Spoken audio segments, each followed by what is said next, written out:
Sveiki, mėlyjeji, Spigina Saulutė. Aš vėl laive ir ką tik tai grįžau iš ten, ten yra sala, kurioje ieškojau čagos. O tai atėjo pietų metas ir einame atsigersime kapitono Lino arbatos. Viena yra nuostabiai. Ir tam, kad pasidaryti kapitono Lino arbatos, tai reikia mums žiupsnelio gauromečio, žiupsnelio jonažolės. Jonažolės aš mėgstu biškį daugiau, todėl kad jinai afrodiziakas. Tada raudonėlio, jisai labai kvepia, ir kažkiek tai čagos. Čaga, kaip žinia, kelia mūsų imunitetą. Ir štai kapitono Lino arbata neužilgo bus paruošta gerti. Palauksime, kol atšals, kol pritrauks, o tol, kol jinai traukia, galime pašnekėti apie tai, kasgi čia yra ir kaip tai veikia.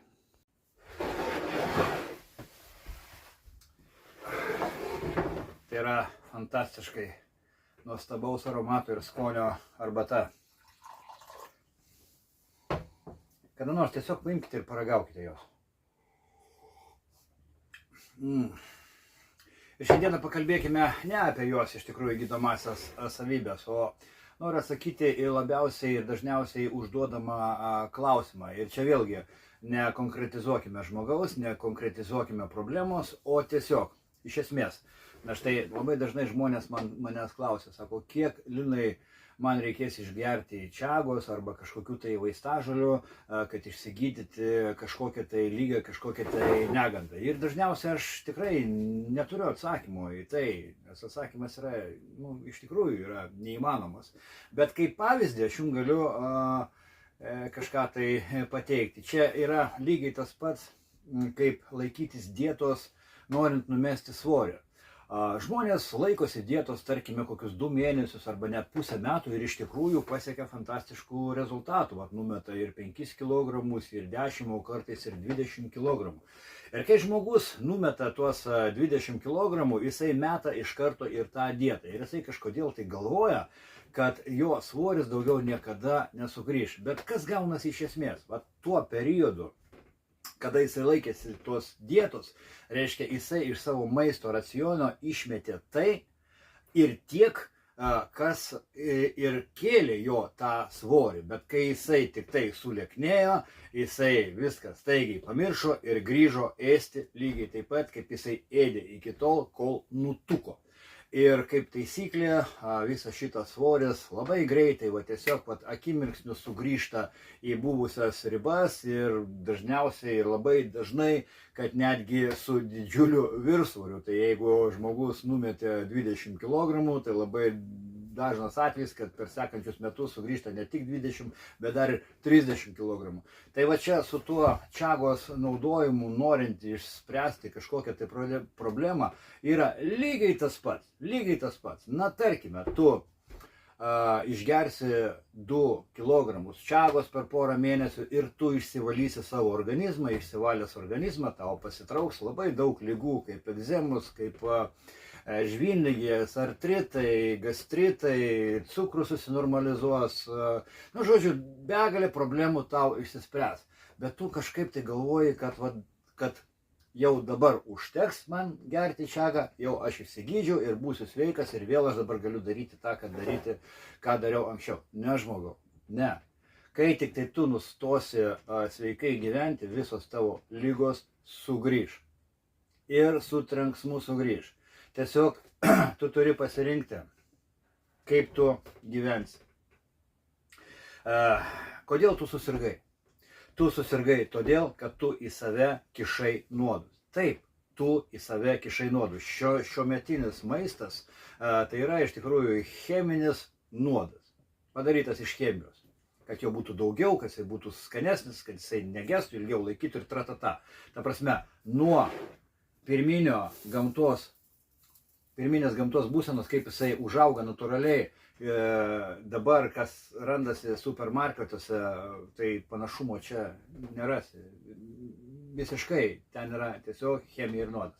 Taigi, tu baigiai gerti vaistažolės, tu pasveikai ir vėl į save pradėjai kišti tą nuodą. Ir ko tu tikėsi, kas bus? Aš galiu pasakyti, kas bus. Tu vėl susirgsi. Ir tikėtina, kad tu susirgsi dar labiau. Ir tada keiksi viską aplink pasaulyje, kad vaistažolės neveikia, kad visas šitas šūdas ir va tai va.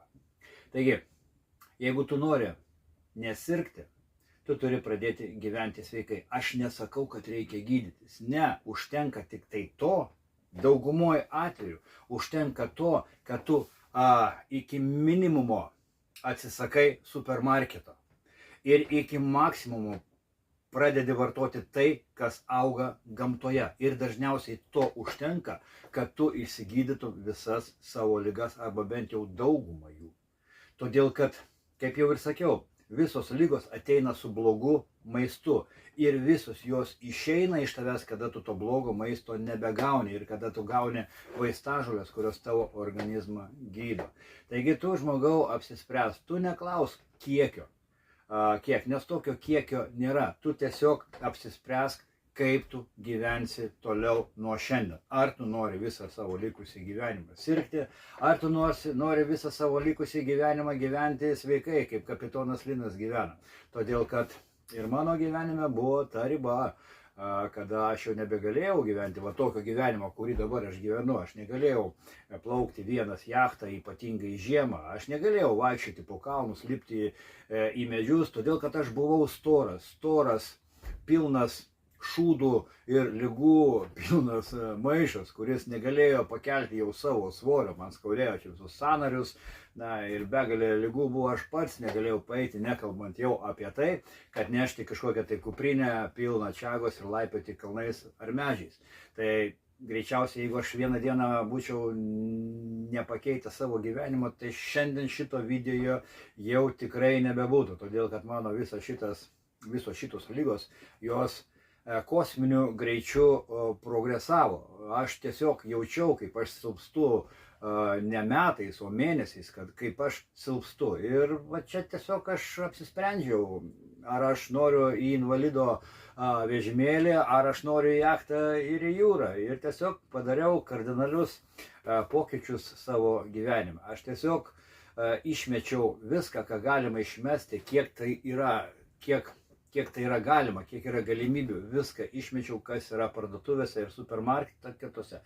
Ir iki maksimum pradėjau imti tai, kas yra duodama gamtos. Na ir kaip matote, aš numečiau 40 kg ir praktiškai atsikračiau visų ligų, nes gal aš kažkuo tai ir sergu, greičiausiai, nes dabar visi žmonės kažkuo tai serga, tačiau aš nejaučiu jokių simptomų, aš esu stiprus kaip jautis.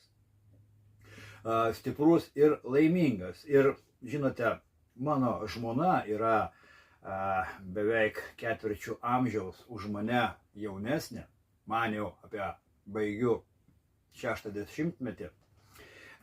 Ir pas mus asmeninis, intimus gyvenimas yra aukštumoje, viskas pas mumi yra gerai. Kodėl? Na, todėl, kad aš grįžau į gamtą. O gamtoje mums skirta daugiau, negu mums skirta chemijos pramonės, negu skirta moderniame šitame pasaulyje. Moderniame pasaulyje mes esame tik tai skaičius, kiek mes turime atnešti valstybei ar verslui naudos. Mūsų resursai yra apskaičiuoti, jeigu šitas čiuvakas valgys vaistus, valgys šitą šūdiną maistą, tai jis temps kažkiek tai tieks, o mes paskui jį palaidosime. Bet jeigu tu gyveni su gamta, tai ten tas tarpas, kuris tau duotas Dievo gamtos, yra gerokai ilgesnis. Taigi, kalbant, kiek tau reikės išgerti čiagos ar bet kokių kitų vaistažolių, aš nežinau. Aš žinau tik tai, kad jeigu tu pradėsi šiandieną gyventi kitaip, tu tikrai gyvensi geriau ir ilgiau. Todėl, kad nepamirš, yra tas negrįžtamumo taškas, kada, kai tu jau susirgsi, gamta ant tavęs padės kryžiuką. Ir kai tu daeisi ir peržengsi tą ribą, tu galėsi daryti po to, ką tik tai nori. Viskas, tave gamta nurašė. Tavo dienos suskaičiuotas.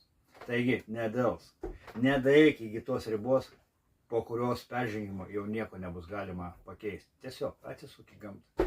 Ir jeigu tau reikia kapitono Lino arbatos, tai tiesiog parašyk man. Aš jos turiu, nes ir dabar aš pats ją geriu ir ieškau šitose salose. Savaitgalį aš grįšiu į krantą ir galėsiu jums ją išsiųsti. Taigi, linkiu jums sveikatos, laimės ir viso ko geriausio. Iki. Kapitono Lino arbata, žinokite, daro stebuklus. Čiau.